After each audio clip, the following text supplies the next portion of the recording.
Hey guys, welcome back to your algebra lesson on quadratic word problems involving area and perimeter, and this is our second day with it.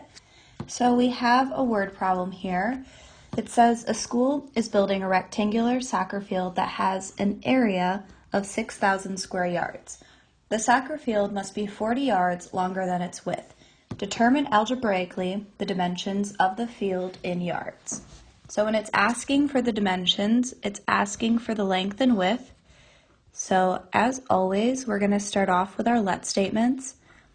We're going to say let L represent the length and let W represent the width. Now we can decode this word problem. So the fact that it has an area of 6,000 square yards would mean that since area is length times width, we're going to start off with L times W equals 6,000. The soccer field must be 40 yards longer than its width. So if you think about a soccer field, right, it is rectangular in shape. And if the field itself, talking about the length of the field, is 40 yards longer than its width, then that would have to be W plus 40. So that means that the length is going to equal W plus 40.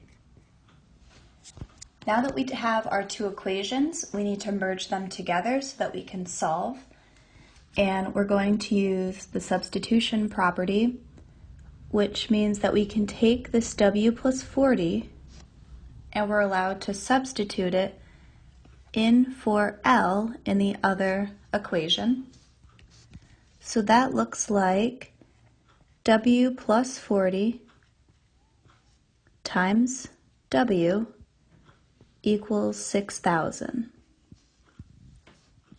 Our next step will be to distribute the W. So you'll have W squared plus 40W equals 6,000. Now, in order to solve a quadratic, you always want it set equal to 0. So we're going to subtract the 6,000 so that we can get everything on the same side. And we have W squared plus 40W minus 6,000 equals 0. And then we're going to use the quadratic formula. So on the next page, because I won't be able to fit it here, we will go on. So we'll start by figuring out what is our A value, our B value, and our C value. A is always the number that's in front of our x squared term, so that's going to be 1. B is always the number in front of our x, or again in this case W, so B is 40. And C is always the number at the very end without any variables attached, so C is negative 6,000. We'll write down the quadratic formula off to the side, just so we have something to reference. And now we can start substituting our A, B, and C values into the formula. Before we start off with a typical x equals, our variable is W, so we have to have W equals. Then we have a negative B, which our B is 40. Plus or minus the square root of our B value, which is 40, squared, minus 4 times our A value times our C value. Our A value is 1, our C value is negative 6,000. All divided by 2 times our A value, which is 1. Okay, next step, we are going to write everything down except for a number inside of the radical. And then we're going to find that number inside the radical, which is always called the discriminant. And we're going to do that by typing in parentheses 40 squared minus 4 times 1 times negative 6,000. And we should get an answer of 25,600. So our next step would be to see if that 25,600 is a perfect square. And we're going to figure that out by just typing into our calculator, what's the square root of 25,600? If it gives us a nice whole number, then we know it is a perfect square. If it gives us a decimal answer, we know that it's not. And when we type that in, we should get a whole number of 160, which means that it's a perfect square. So our next step, we can write the two different fractions that we'll have using this plus or minus to get the two parts.